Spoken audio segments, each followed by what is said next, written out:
Hey Reader, welcome back to the channel. This is Centaur here, and today we're continuing in our transport series looking at the second approach to transports, which I'm referring to as the dropship approach. Now, this is evocative, of course, of Star Wars, a lot of science fiction, but obviously this has been used a lot in history. And so to kind of give you an idea of where we are in the lineup, we talked about the Russian doll theory regarding transports in our last episode. Today we're looking at the drop ship, and this is basically the opposite of what we had with the Russian doll theory. So whereas Russian doll theory says take a large number of units and put them in one delivery system, so that way it can drop people off and really maximize the amount of models and the amount of units that you have in one place. The dropship says, well, we want to maximize the number of models that we have in one place, but we really want it to be like one big, durable, tough unit, possibly including an officer as a 1 to 2 man inclusion, right? So, for example, over here in the picture to your right, you can see a Polish truck.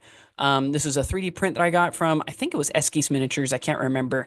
But you got a bunch of dudes over there in the back. And in this case, with the 12-man carry capacity, we're going to drop like an 11-man rifle section along with a platoon commander, right? Or something like that, where you're dropping a group of dudes, a relatively large group of guys in one place, so that way dislodging them and getting rid of them is quite difficult to do. Once they're in that spot, they're probably going to contest whatever it is that they're after, or possibly just take it over, because what else are you going to do to them, right? This means that generally speaking, you can see drop ships as small as like a capacity of 8, for example. But in general, they tend to be closer to 12 or even more than that. And the reason why is because in order to get that durability, you want a unit that's got staying power. You want them to be able to survive against any sort of fire. And so you're going to need typically veterans, though it could be regulars in large enough numbers. And it's going to have to be an awful lot of bodies just to make sure that a freak shot of autocannons or machine guns or something like that isn't going to suddenly wipe the unit. So what are the advantages to dropship theory? Well, first of all, it obviously injects a substantial durable threat, right? So for example, here you've got an 8-man capacity Hana Mag 2, was it a SDKFZ 251 or of sorts? And in this case, we're just throwing in like a 6-man engineering section of pioneers. So they're veterans. They've got 4 submachine guns, a flamethrower, and then there's a loader. And then we've included just a platoon commander in there just for fun. Because, hey, why not make sure that they can activate when the going gets tough? This is a durable and substantial threat. If they get close to an infantry section, they're going to rake that infantry section, even if they get a cover save. If they get close to a vehicle, and assuming that the flamethrower hasn't run out of fuel yet, that is a serious potential threat to that vehicle, because even if they hit, there's going to be some pins, there's going to be a morale test, and that's a chance that the crew just runs, right? And so this is something that when we run it up, the unit that's coming out has to be dealt with. You can't just ignore it like you could say a 2-man light mortar team or even a 2-man AT rifle team. It also maximizes your investment in assault weapons. So, while you can buy assault weapons on, say, every man in a squad, and there are armies that can take 10, 12, even up to 20 men, all with submachine guns. If you're able to pick off a couple of those before they reach the target, that's a lot of points that somebody spent that never did anything, right? Because they were removed before you could get within that roughly 12 to 18-inch range that you get for assault-style weapons. The advantage of the dropship theory is it says, well, what we're going to do is we're going to have a transport that we're going to safely caddy up all of these guys in so that by the time they jump out, they're already in the range they want to be at in an ideal world. So that way we can get in full value with the assault weapons that we paid for, because assault weapons in general in 3rd edition are more expensive than they were in 2nd edition. The theory still holds for 2nd edition. It's just that technically you're losing slightly less points. The games can also sometimes be played at a lower level. So it all kind of washes out. But the concept is you should hopefully not be losing your assault weapons before they get a chance to do something for you. This also allows you to take and hold objectives reliably, because by moving these guys up very rapidly and very quickly, oftentimes with a transport that has a weapon system on it for putting pins down range while it's moving up, the benefit behind this is that if you have a weakened enemy, an attrited and even just pinned enemy, on a location, and then you drop a substantial threat against them. You know, a group of 6 veterans, 8 veterans, 10 veterans, 20 veterans if you wanted to go with a partisan army in a transport 20 capacity 20 transport. You could I mean you drop them on an objective, it's going to be your objective, very likely. And that's a useful tool for a good number of scenarios. In addition, it also can redirect resources from your main lines, right? So if the enemy is doing a forward push against you and you're trying to hold them back from taking certain objectives, and then you drop ship a whole bunch of guys in one section to challenge one of theirs, there's a serious temptation for them to pull resources back from their offensive push toward your territory, and instead try to make sure they can consolidate and hold on to their own. And that on its own could be worth whatever the expense was in the transport. Now, what are the disadvantages of dropship theory? The first is you have what I like to call a heightened AWOL risk in reserve, right? So what is this, right? We talked about this a little bit in the Russian doll video, but if you have a whole lot of guys sitting in a transport and you hold that transport in reserves, that way you can better counter deploy against the enemy by seeing where their threats are and then bringing your guys on after you've seen all of that. On the one hand, you can do that. It just means that if you fail your rolls to bring them on from reserve, that is a lot of points, typically in a squad of veterans, that you don't have access to until they finally come on. And I have been burned by this many times.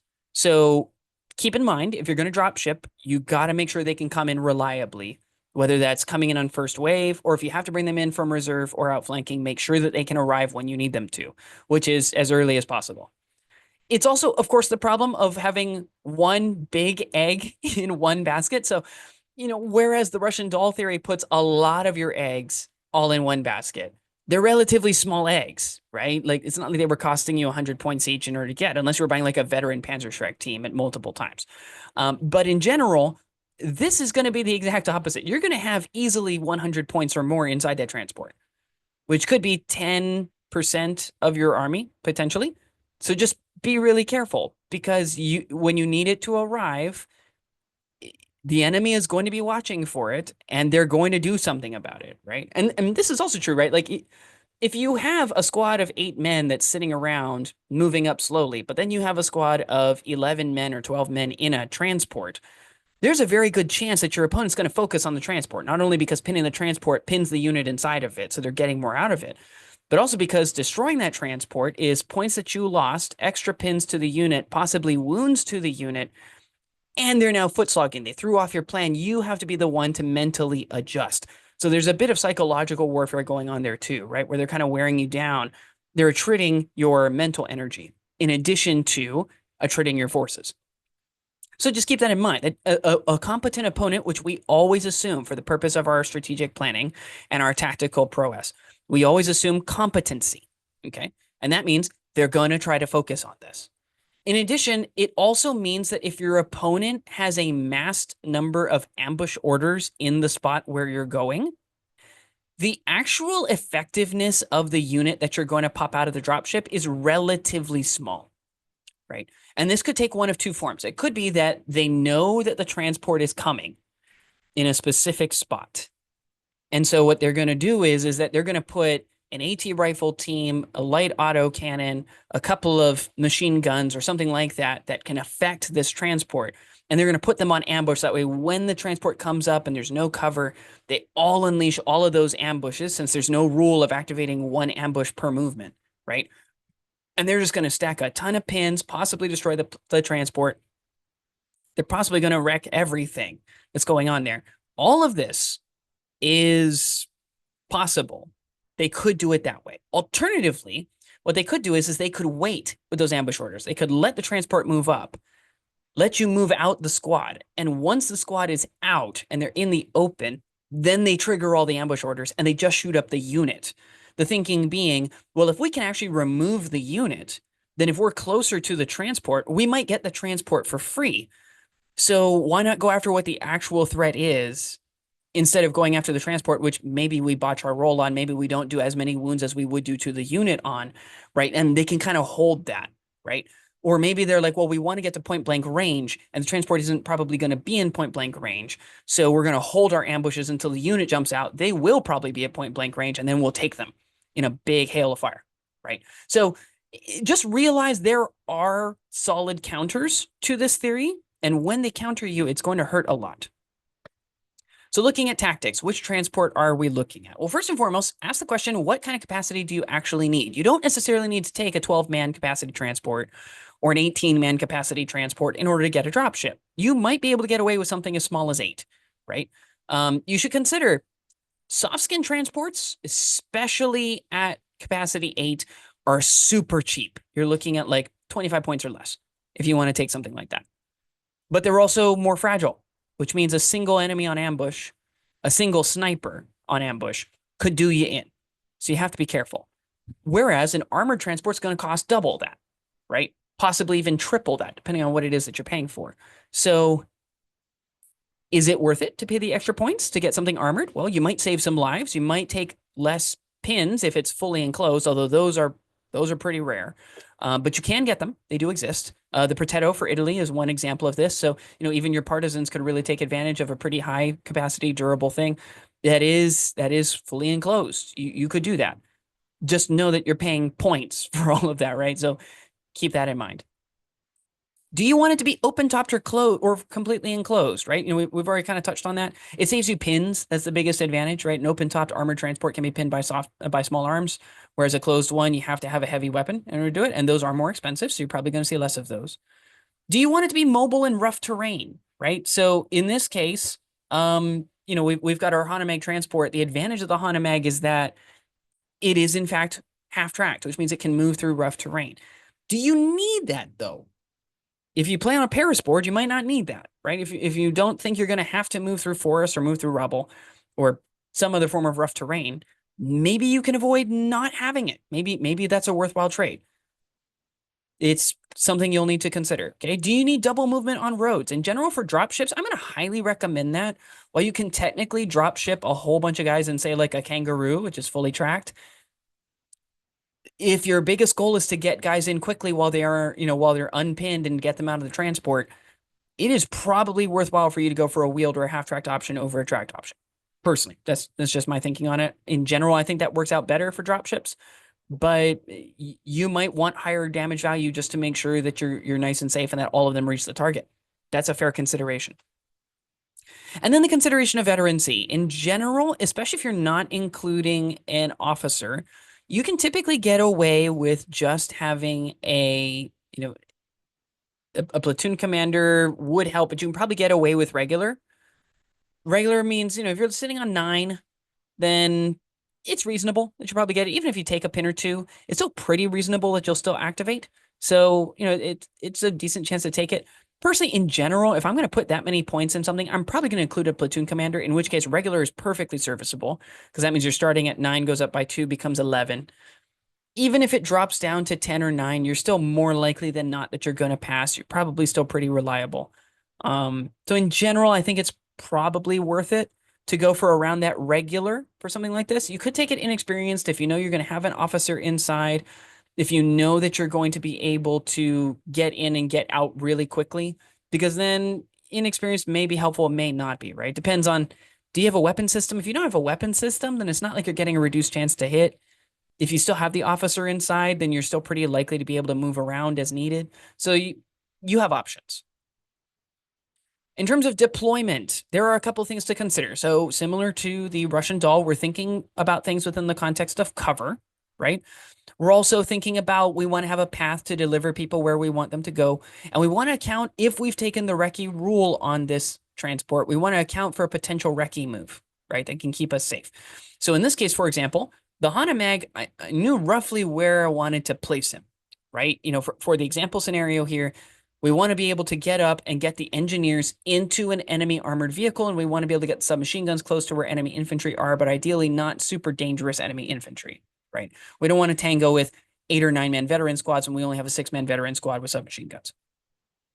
And so we've got this Stug over here, and we know that we're going to be able to bait and draw out the M3 Lee. The M3 Lee is going to move up to a point where it can see and then start taking shots against the Stug.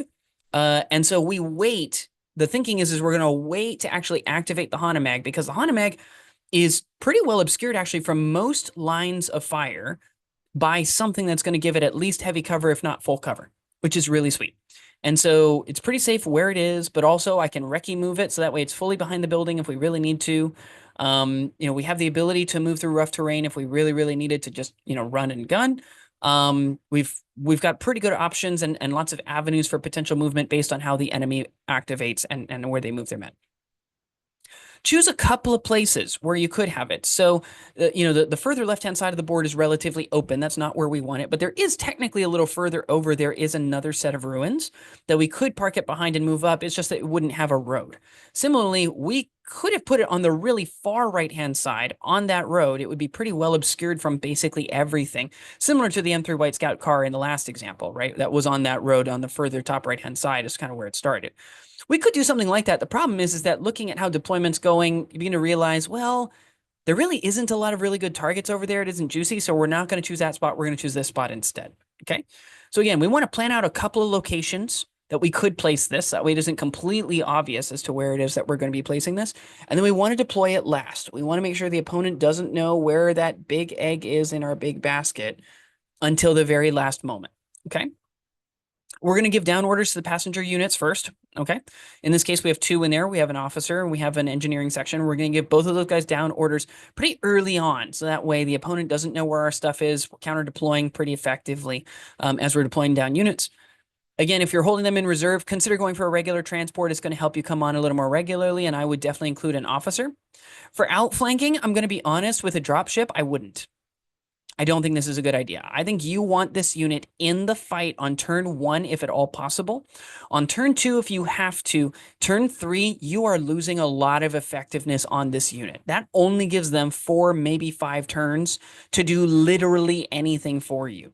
And if you're putting a substantial number of points in this, that is a lot of points to not have in the fight, and that your opponent for the first 2 turns doesn't even need to think about, right? It's not like they need to make plans for what is this unit going to do and how am I going to deal with it after it tries to do its damage? They know it isn't coming on. All they got to do is shift toward the center of the board, and then they can catch you on your way in after having potentially wrecked a large amount of your army because a substantial part of your points wasn't on the table. So then comes the rush. How do you do it? First things first, you generally want to advance instead of run, right? Because the goal of dropship is to move guys up and drop them out as quickly as possible.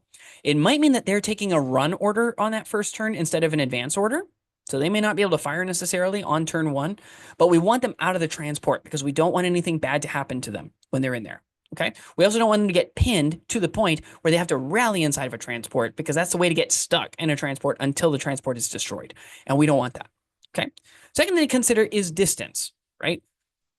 Do we have the movement to be able to do what we need them to do on an advance because of how far we moved up the transport? Or do they have to run in order to get the distance that they need? Keep in mind that, we don't want the unit to go running off all by themselves and getting removed, right? They need to be able to end in a place that's defensible. We'll talk about this more when we get to cover beyond that. But thinking within distance, it is sometimes going to be advantageous to keep your transport back and to feel like it's a little more safe because it's in more cover. But sometimes that is not what the guys inside need. And the whole point of the dropship is that the guys inside are the most important part. So make sure that you're moving the transport up far enough so that it can get the guys where they need to go. Okay.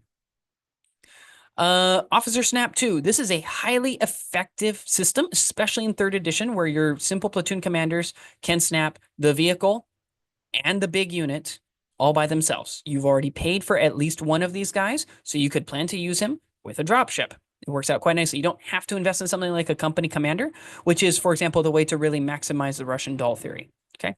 And then as regards cover, make sure that your passengers, as much as possible, have cover at the end of their move. Really bad when you take an expensive unit, move it really close up to the enemy. They can easily get to point blank range and they wipe it out. So you want to make sure that you've got cover amply brought in. If you can get cover for the transport, that is fantastic. That's gravy on top. So in terms of how we drop off the passengers, first things first, how you do your facings matters. Okay. So you'll notice here is that it came up over on this straightaway and it could have simply stayed facing head on, at which point it could have fired its heavy weapon at the tank very easily. But I decided to turn it for a couple of reasons. Number one, because I could still get the tank in my forward arc, so I'm still getting that shot with the light AT gun off of this thing.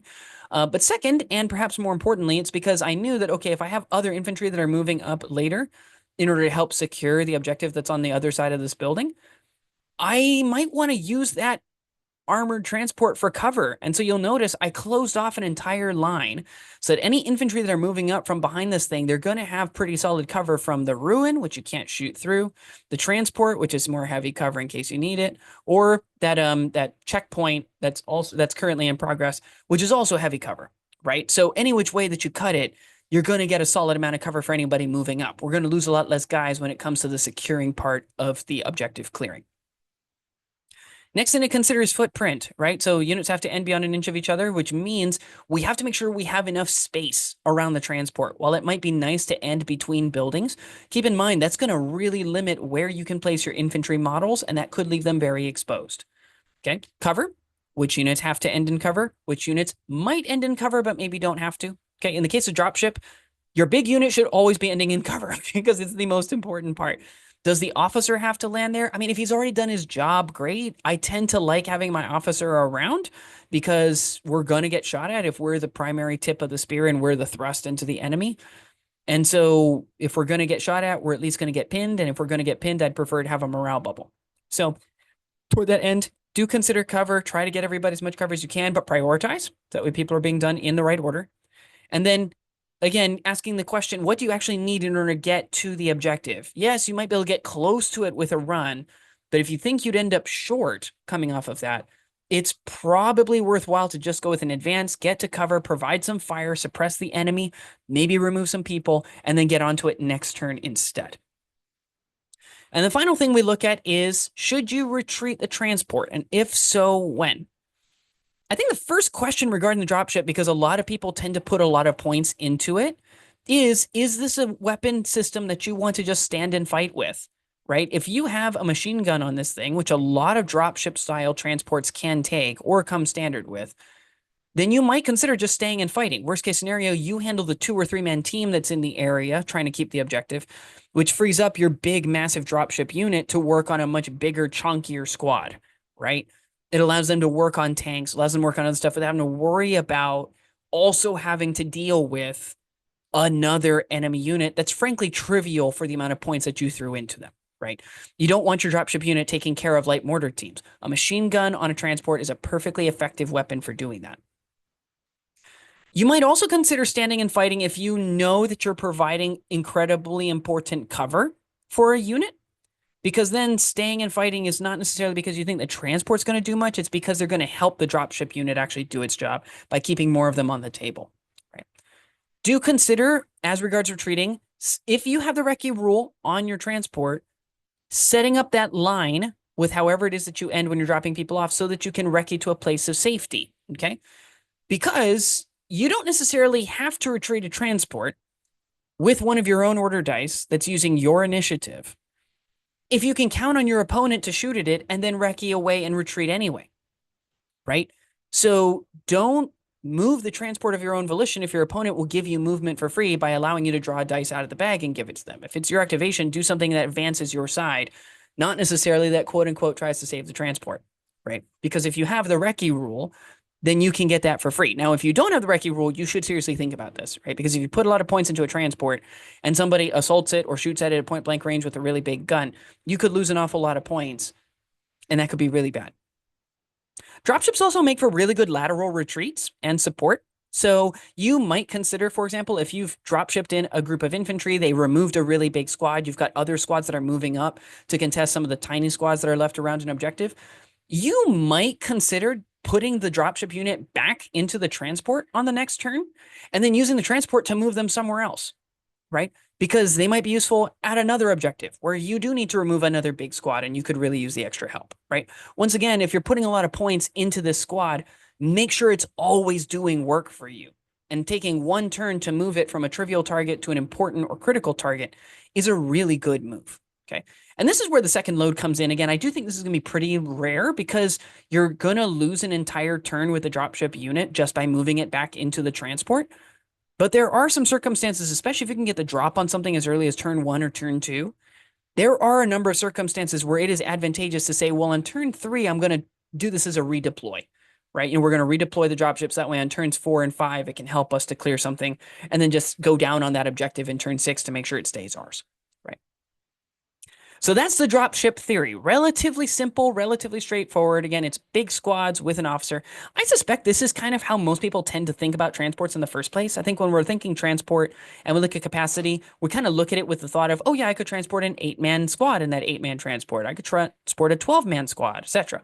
Again, I do think carving out room for that extra spot for an officer is a really good idea because it does increase the effectiveness of everything that you're doing with the dropship a lot more.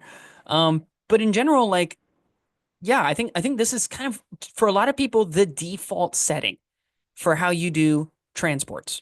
It's you take 12 men because it fits 12, and so it does work. The thing that I'm just going to remind you of is make sure that the unit that you're sending in can survive. There's going to be a tendency to think, "Oh man, I could take a 18-man transport and put a 15-man inexperienced squad in there, right? And then throw an officer, maybe even with a couple of buddies in there and they'd all still fit." Okay? Do be thinking about the long-term survivability of that unit because if you're going to risk points on a transport that could be destroyed, you want to make sure that whatever the risk is, that there's a reward that's commensurate to it.